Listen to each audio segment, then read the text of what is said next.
Thanks to everybody for being here. And I'm going to talk about this courage to run and courage to run green, because they are both things that require courage. It requires courage just to be a green in the very repressive political environment that we live in right now. And to run as a green takes a certain kind of courage. And during the campaign, press would ask me all the time, how can you do this, when the odds are so great against your winning? And what I would say back to them is, well, the odds are so great against the possibility that students will ever get out of debt. The odds are so great that we will ever have an education system that actually educates people and that people can afford. The odds are so great that we're going to continue having this predatory healthcare system, which is all about promoting the sales of pharmaceutical products and medical devices. That's what it's all about. The odds are so great that you're going to get diabetes, and that your kids are going to be obese, that you have asthma, you're going to have it if you don't already have it, or that you're going to get Alzheimer's disease if you're lucky enough to live into your 70s or 80s. The odds are really great, but guess what? Those odds actually don't need to be those odds at all. Those odds are entirely subject to what we do about them. So if we simply sit back and say, oh no, it's much too hard to run, or it's much too hard to have a food system that can actually sustain us and make us healthy and that will be here for the long haul, that won't be taken over by GMOs and whatever else is going on out there, pesticides and so on. The odds are really great that we're going to keep going in the direction that we're going if we just let it happen. It's all about deciding that those odds are absolutely unacceptable.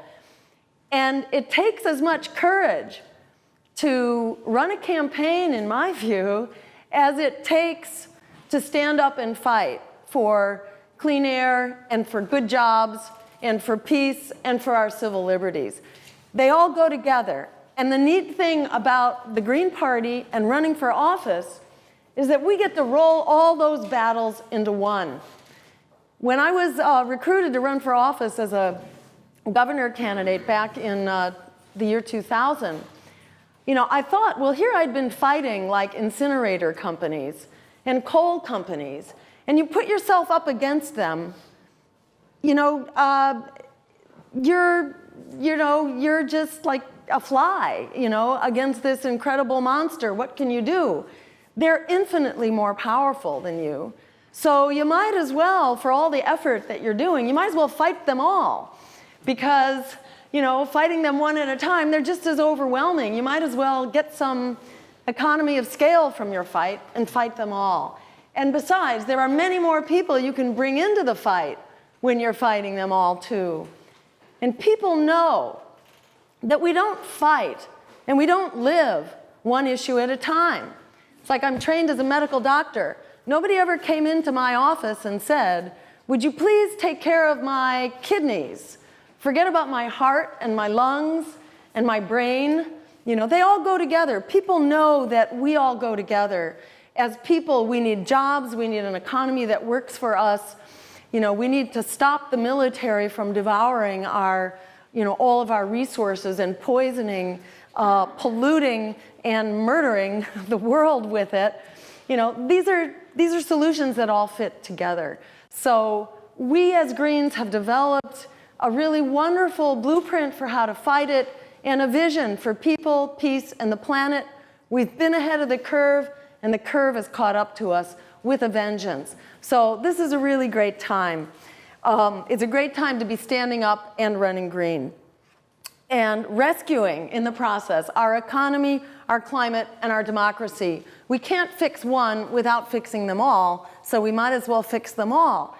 In this regard, we take a very different view than, say, the traditional mainstream climate movement, which has said, oh no, we're not going to talk about jobs, we're not going to talk about the war, we're going to talk about the one thing that's not controversial. We're just going to talk about climate. But you know what? The climate is controversial. And they got shot down for taking that point of view. And they got totally, what shall we say, just thrown out to lunch by this president in whose basket they put all their eggs. They said, we're not going to make waves, we're not going to challenge them, we're not going to let you speak, Green Party, because you represent a threat to the president, and we're going where the power is. Well, guess what? The power is right here. It's in this room, and it's in these streets. We have the power.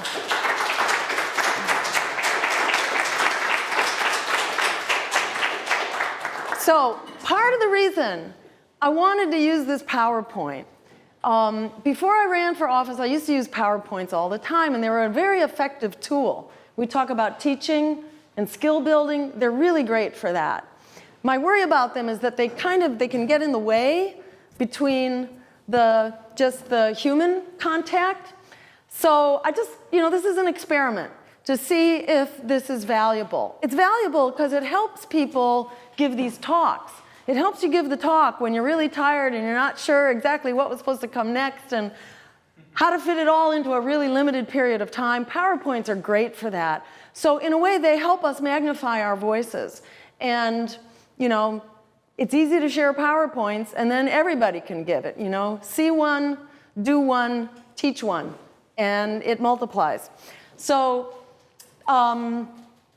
with that in mind, let's just plunge in and talk about, why this is the moment of courage. This is the moment we've been waiting for. This is the green moment.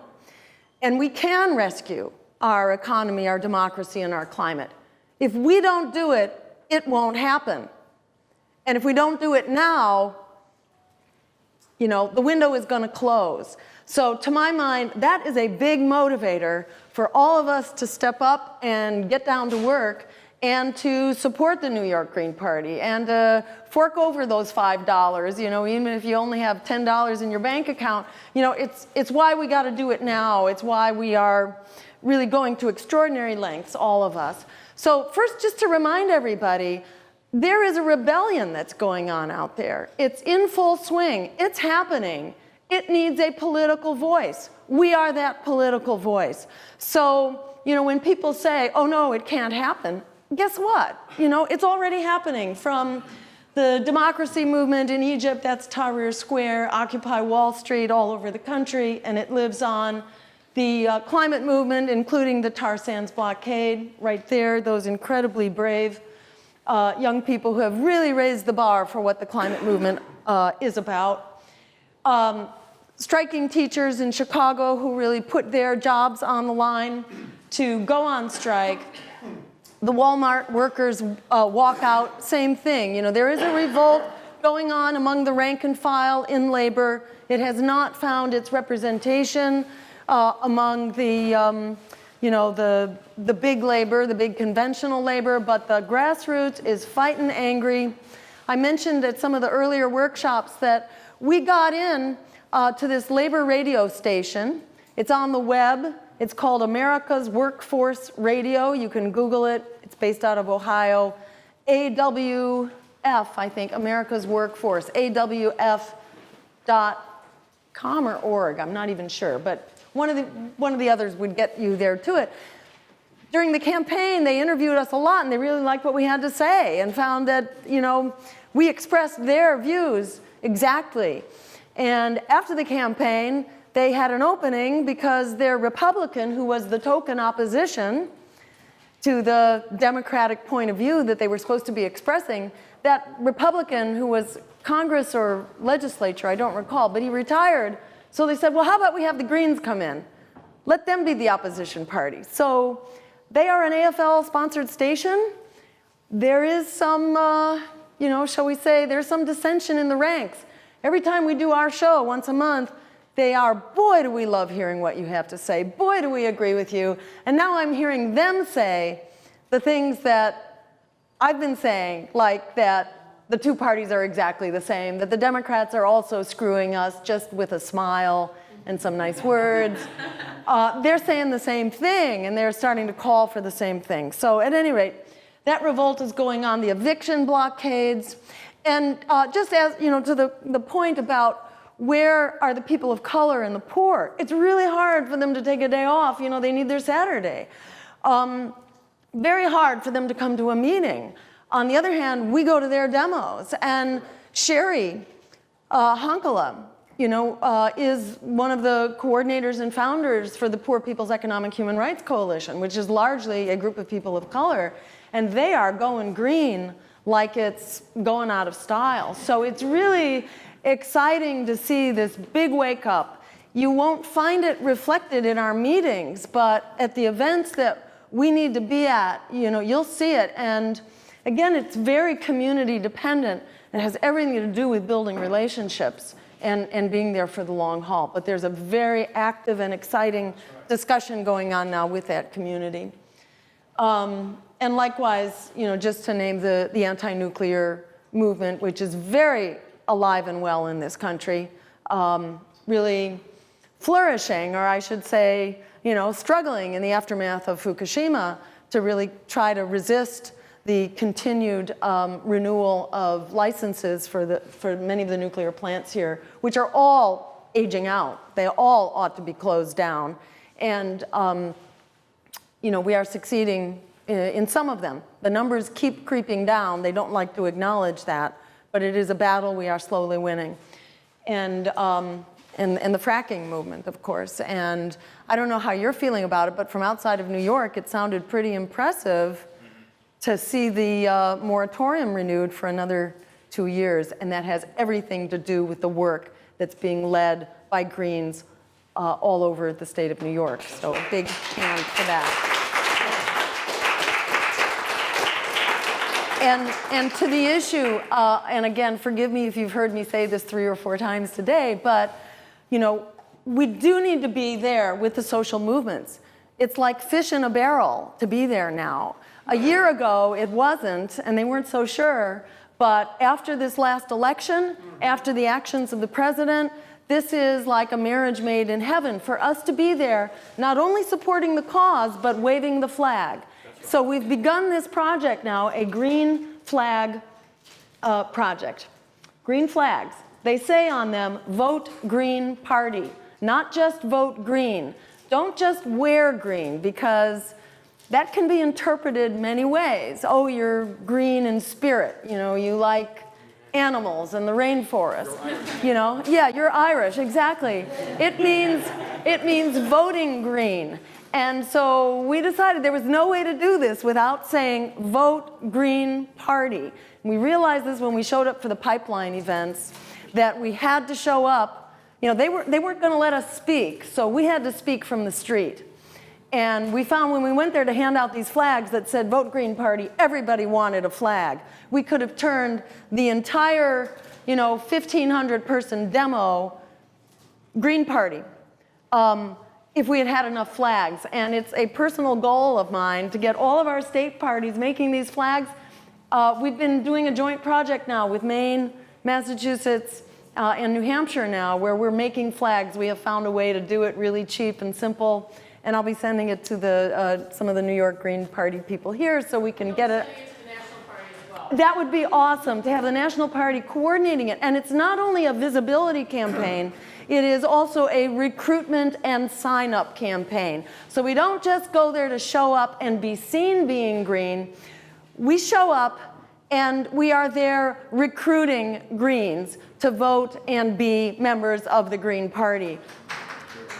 Yes. So we go there not only with our flags, but we go there with petitions so that we can circulate and encourage people to sign. And it depends, you know, whether it's a peace gathering or is it a climate gathering. For the climate events, we have devised a climate voter power pledge. So it doesn't necessarily ask people to sign the dotted line and register green right there. That can be a hard thing to do. But it says, I will not support any candidate who promotes an all-of-the-above energy strategy. What does that mean? They cannot vote Democratic, again, because that is the party line. The party line is all of the above, which is climate-killing strategy. None of them will criticize the president, and the other members of Congress, et cetera, who all support that, because that's how they get their money from the frackers and the oil and the tar sands and all that. So we have a ready-made little kit to go out and collect hundreds or thousands of signatures next time we go to a demo. So we are a social movement, and we are the political voice that it's begging for. I'm going to try to just move through some of this because I actually have a train I'm supposed to catch. So a lot of issues going on, and for better or for worse, the Democrats and Obama and the Republicans are basically aligned on all of them. The Wall Street bailouts, Obama, much bigger bailouts, you know, many, many trillions compared to Bush's 700 billion. Unemployment, declining wages, you know, the president is celebrating these new free trade agreements, which continue to send our jobs overseas and enable companies basically to say to workers here, you know, take it or we're leaving, you know, we're dropping wages. So this is why wages are going down in this country, why 9 out of 10 new jobs being created in America now are jobs that do not require a college degree and do not pay college-level wages. Half of the jobs being created do not require a high school degree and will not pay even high school level wages. This is the future of the economy, and there is no exit strategy. This is what Democrats and Republicans agree on. Same all across the board here. Immigrant rights, civil liberties, et cetera. I won't go into all of them, and that's you in the middle saying, oh my God, what's going on? I want to focus in briefly on these two because this encompasses a lot of constituencies out there who can enable us to harness the unrest that's out there, help us focus in and direct that unrest in a way that can really begin to change numbers. So, just briefly on the economic crisis. This is a dense slide. I won't go through all of it, but to point out, the numbers are very favorable right now. They are on our side. 1 out of every 2 people is in poverty or low income and heading for poverty. 36 million students are in debt, indentured servants for the foreseeable future. There is no way out because wages continue to decline. I went through that. 1 out of 3 African-American young men are either in prison on parole or probation. This is the statistic that just blew me away when I really got my mind around it, and it does. Most people are not aware. 1% has 40% of the wealth, but the lower 50% has 1% of the wealth. So what does that mean? Say you have 100 people in the room representing everybody, and you have 100 loaves of bread that represent our total wealth as a nation. 100 loaves of bread, 100 people. Well, the fair way to distribute it, right, would be everybody gets a loaf, so everybody has enough to eat, or something approximating that. It doesn't have to be absolutely equal, but people should have enough. The way it's distributed, take 40 loaves of the bread, give it to 1 person. That's the way things are right now. Take 1 loaf of bread, give it to the 50 scrawniest, most malnourished people in the room, they get 1 loaf. That's the American economy right now. That's not working. It creates an enormous wellspring of discontent that can be harnessed for real change. And then what's happening? The average family has lost 40% of its wealth since the economic crash of 2008. Wall Street is doing better than ever, but the average American family lost 40% of their wealth. If you go to low-income neighborhoods, they lost 90% of their wealth. So the hardships have been maldistributed in the most unjust way imaginable. The hurt has gone to those who are most hurting to start with. So we are in a crisis, and what does Congress and the White House want to do about it? More free trade agreements. Keep sending those jobs overseas and undermining wages. Cut domestic programs, cut Medicare and Social Security. Tiered wage programs. This is what Obama touted throughout the campaign and why there was no way they could afford to debate us, because we would point out exactly what kind of an economy they're creating. The success story they keep pointing to, General Motors, Success for the CEOs. But for the workers, their wages have basically been cut in half and are no longer living wages. Wall Street bailouts, most people aren't aware that we are still bailing out Wall Street. Right now, $85 billion a month. If we were doing that instead for students and really creating a productive economy instead of simply more money for Wall Street to salt away into offshore tax havens and CEO bonuses, which is where this goes. This has not jump-started the economy. If instead we were directing that stimulus to students, who really are the ultimate stimulus package for the economy, then students would be out of debt by now. $85 billion a month times a year, that will pretty much pay for most student debt. Failure to reform and punish Wall Street, people know about that. And Obama's incredible claim to fame for advocating a minimum wage, which will keep people locked into poverty. A $9 minimum wage is a poverty minimum wage. And then just to make the point here that the fiscal cliff and sequestration is more of the same. So they don't have an answer.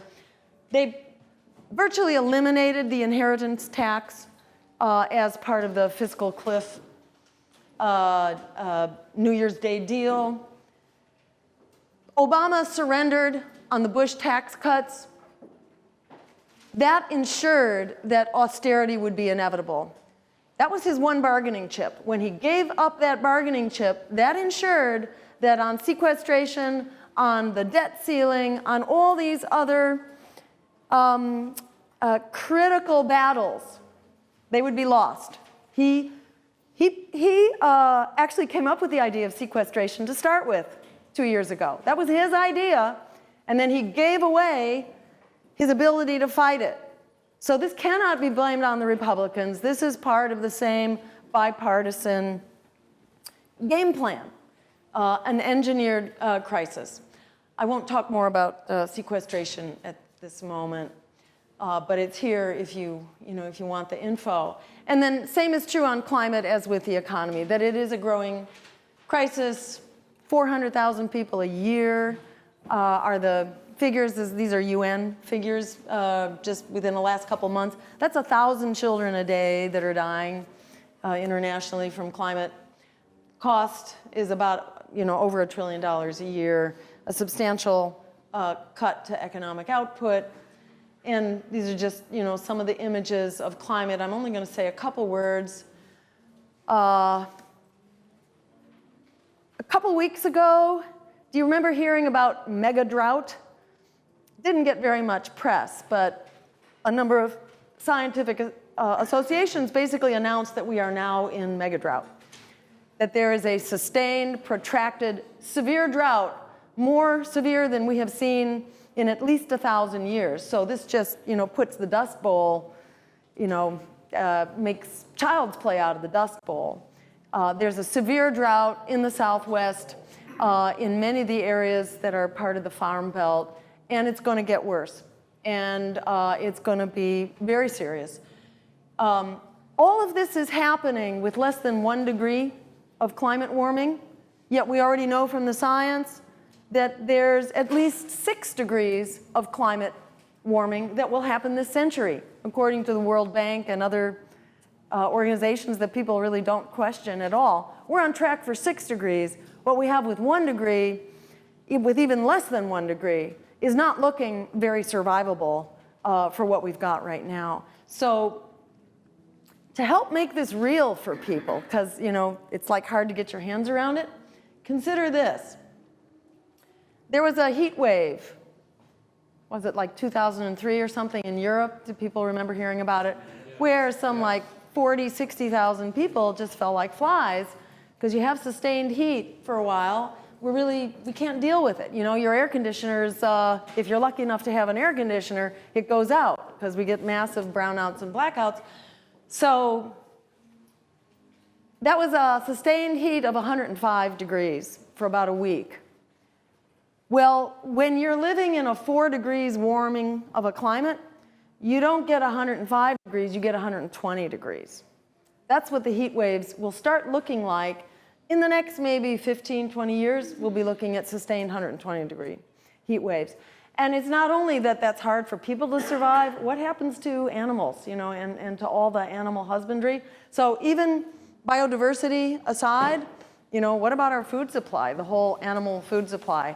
I'm mostly vegan myself, so I don't think about what, you know, particularly what I'm going to eat, but there are a lot of people that depend on cattle and, you know, and other forms of food. So really, I find this is just another way to help make this real for people, that this is in the pipeline, this is around the corner, and this is why we need to start acting real fast. Yeah, real quick. Yeah, real quick. Yeah. Just wanted to point out also that the conflicts in Darfur, Sudan, and in Mali started out as a water crisis. Great point. Pastoralists Exactly. didn't have access resources for their animals. They went into agricultural areas, which began the conflicts and then became armed conflicts. Exactly, right. And that's why I think the Department of Defense, has recognized climate as a really serious security issue for a long time. Arctic, this was like over about 20 years. So a little more than that.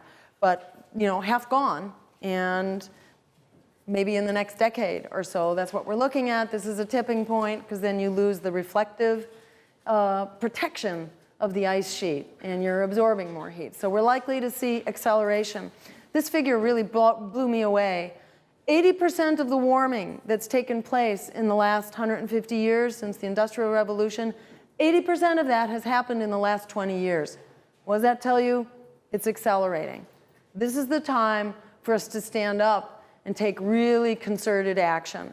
It's actually a great thing that the climate movement, as we've known it, the corporate climate movement, is actually falling apart right now. So this is a really wonderful time for us to be standing up as Greens in a big way on all the climate issues, and maybe in some kind of a big, a big unveiling right now of the green climate movement. Maybe we need to be having a major green climate summit or a series of regional green climate summits to do the skill building, to do the civil disobedience trainings and the direct action trainings for the kinds of skills that we need to start really taking the leadership with the climate movement. It's no surprise that it's been dead in the water under kind of a Democratic Party umbrella. We need to move it into a green framework right now to really unleash the power of the climate movement, which is waiting to happen. Ice sheets are, of course, another important area. In the last 100 years, I think it's like 8 inches of sea level rise. In the next 100 years, it's predicted to be 6 feet of sea level rise. But many people, including Jim Hansen, have said that there's no way to predict how ice sheets fall apart. And we could see a timetable really sped up on this in ways that will be very hard to predict. If Greenland, and Greenland has shown really serious signs of decay, if Greenland were to break up, we'd be looking at a 24-foot rise in sea level. And, that would be like absolutely staggering. I mean, goodbye Manhattan, for one thing. Yeah.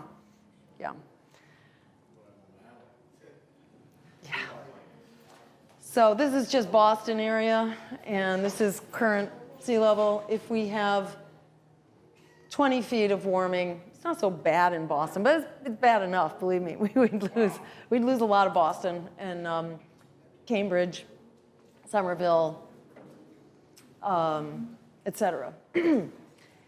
Dorchester, Roxbury. So, I mean, when people start seeing the visuals of what we could be looking at 20, 30 years from now, it's absolutely staggering. And it really does help us find the courage. To my mind, that's the real thing to be afraid of. You don't need to be afraid of running for office. We don't need to be afraid of the hostile media. What we need to be afraid of is the future.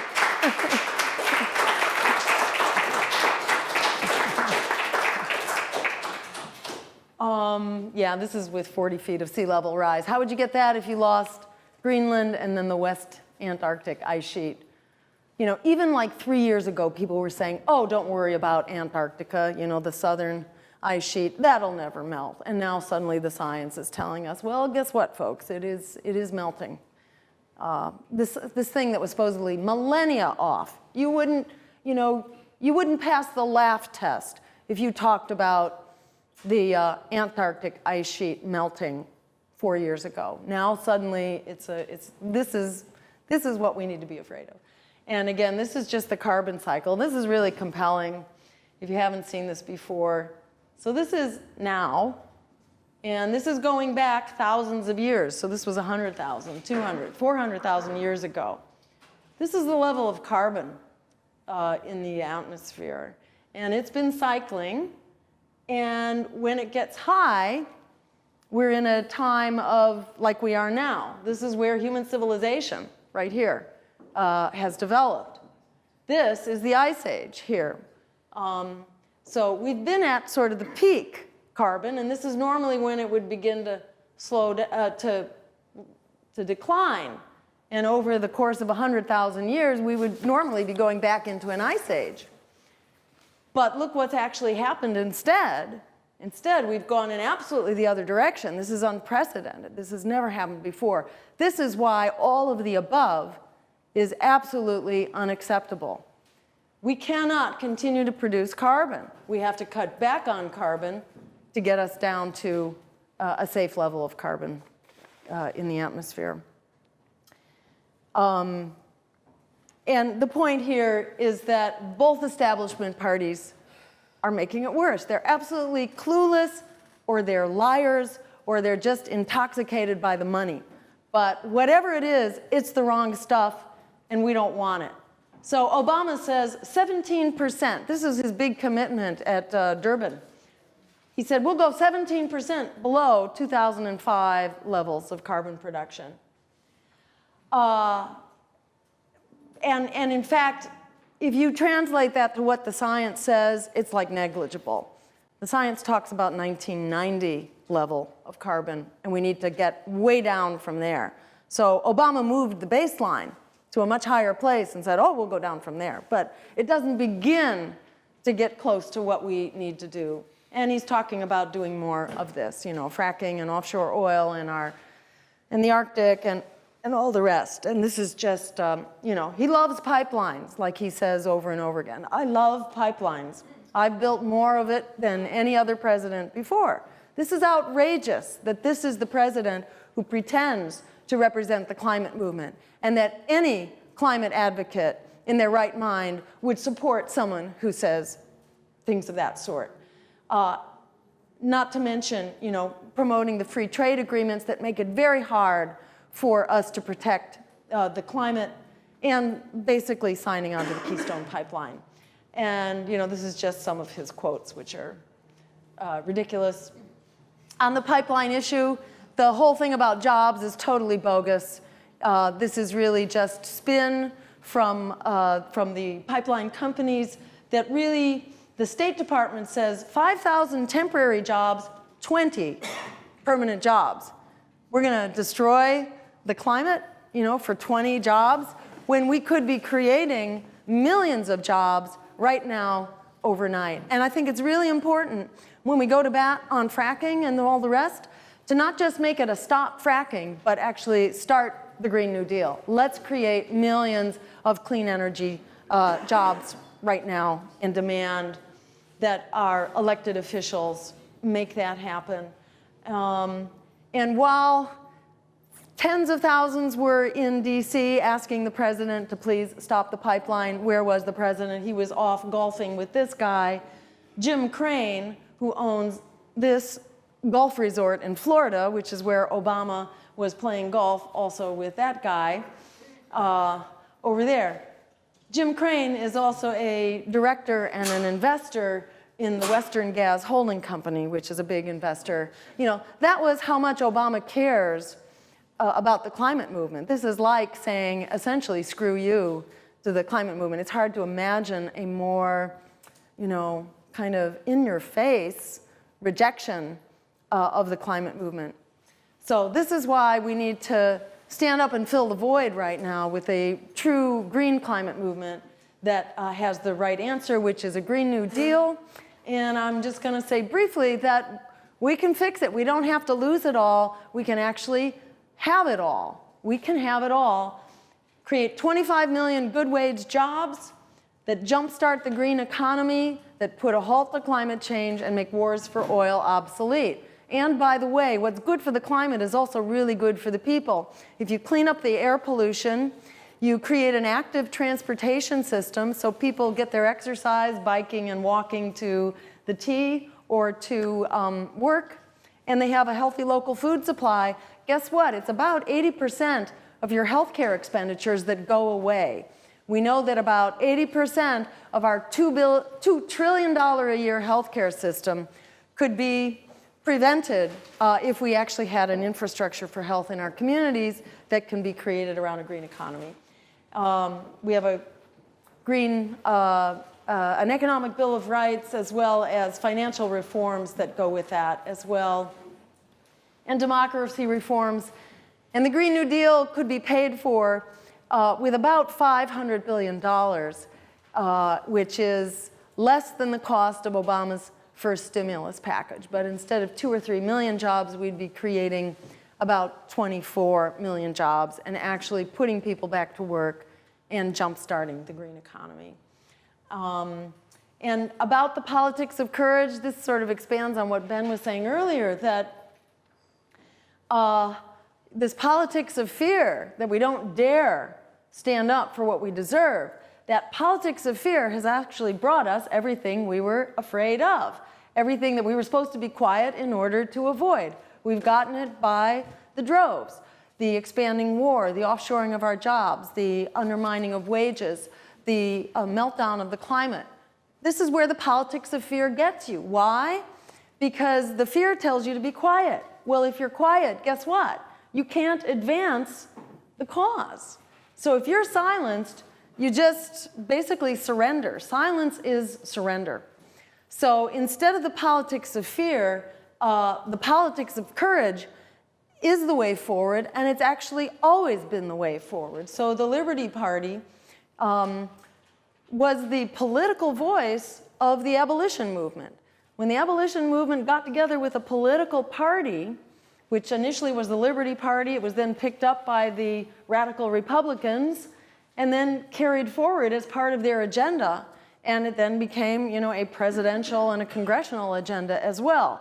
So it's this alliance of a social movement with a political movement that creates a force which is really unstoppable. So the Liberty Party, and this of course is Frederick Douglass, who we'll see again in a minute, but the same thing with the Women's Party, that it was, you know, it required a real fight in the street as well as a political agenda in order to get the right to vote for women. And people fought for it, they got beat up for it, they went to jail for it, they starved for it.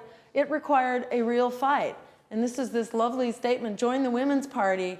I can't quite read it from here, but it basically says, so that women can have full control and equal control as men over our lives, our jobs, our inheritance, our possessions, our children, etc. They were saying it all, and they fought for it. This sign here says, this means the freedom for women to vote against the party this donkey represents. So they were fighting it then. And again, with the socialists, the labor, and the progressive parties, a social movement in a street that had a political voice. The labor parties, the various progressive parties, gave up their political voice and decided to join the Democratic Party in the 1930s. Guess what happened then? All of the achievements of the labor movement began to unravel. So it's just not true that independent and third parties are counterproductive to the cause. They're absolutely essential to the cause. And that the politics of courage really is how we move forward. If we don't have a politics of courage, we move backwards. And this is just a sort of an irresistible thing here. I don't know if you can read the writing, but it's ow, next time I'll vote Republican. That's with the Democratic boot. And then over here it's, next time I'll vote Democrat. And it's one and the other, and this is the game that they rely on. So Frederick Douglass made the point that power concedes nothing without a demand. It never has and it never will. The role of the independent political party is to articulate the demand and the vision and the agenda.